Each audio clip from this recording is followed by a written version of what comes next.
once again, from my house to yours. I'm Marie Most, your church nurse. COVID-19 has arrived in our community and even our church. We knew it would eventually make its way here, even though we wish it were otherwise. So what does that mean for us now? Yes, it's time to be cautious, but it is not time to panic. Everyone who has contact with those infected has been notified and quarantined. You already know if it was you. We aren't releasing those names of those infected. That's up to those people individually. But let me just say so far that we're thankful that no one is critically ill and it has not spread to anyone else because they were doing some of the right things. They were meeting outside, socially distancing, hand washing, wearing masks, those things that we all know about.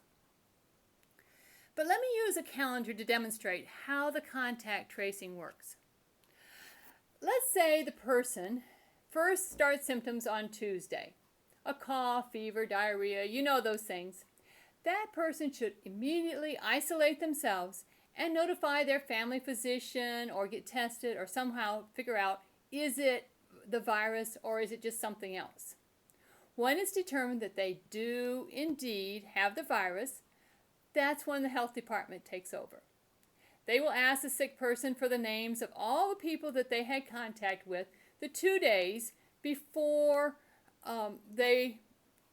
until the current time, so that they know who to contact. The health department then makes the calls and determines who needs to be quarantined. The health department also works with the sick person to determine how long they need to be isolated. It's complicated, but it's around 2 weeks. Now, let's say that on Friday, you get that call from the health department saying that you have been exposed. Let's say you had lunch with the sick person on Sunday, 2 days before they got sick. Not everyone who sees a sick person needs to be quarantined, but this was a close contact within the window of potential spread. You must be quarantined. Quarantine means to stay away from other people. You can be out of the house, go for a walk, bike ride, just don't go to town shopping, don't go out to eat, don't be in any way in contact with other people. You should also self-monitor yourself for fever or other signs of COVID, and the health department will call you every day and see how you're doing and what are you up to and that kind of thing. Now, if you've been quarantined, you do not need to notify those that you were in contact with. In fact, it takes 2 days after you have been exposed to the virus for it to incubate in your body enough to infect others. So this is the safe time. If you want to get tested, you may, but even if you're negative, you are going to need to quarantine for 14 days from the time of your exposure. Because the virus could take that long, it could still be growing and you could still come down with the virus sometime in the next 14 days.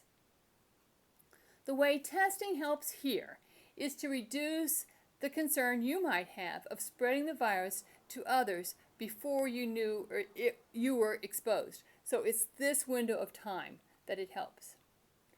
So testing is encouraged. A negative test means that you do not have COVID at the time of the test. But it does not mean that you won't get it or that you are released from quarantine. But there are several ways to get tested around here. You can contact your family physician to get an order for testing. You could go to the Bay Great Lakes Health Center in Bad Axe. They have drive-up testing available Monday, Wednesday, and Friday from 10 to 12. You don't need an order, but it's been taking 5 to 10 days to get those results back. McLaren Hospital in Bad Axe, a walk-in clinic, has been testing quite a few people here recently. It's been taking 2 to 3 days to get the results from them. You must call ahead and get an order and to get a time to arrive for the drive-up testing. Call me if you want more information, or if you would like some phone numbers, I'll let you know what I know. But where is our faith in all of this?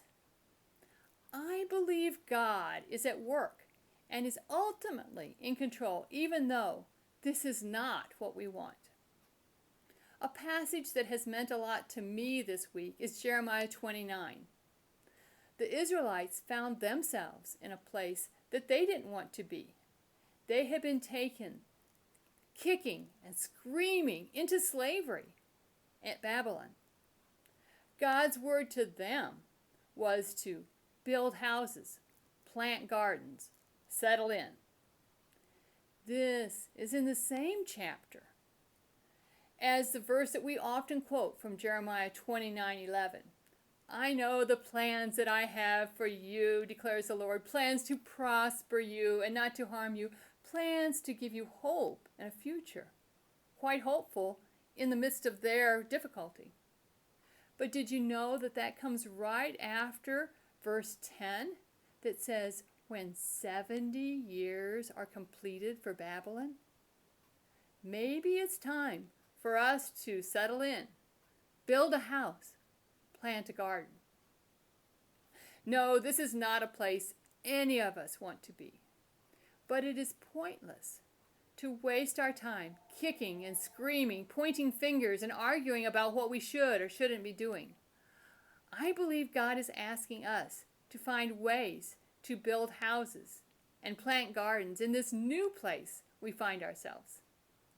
How does God want us to grow and reach out to others at this time? Because now, more than ever, it's time to trust Jesus and wash your hands.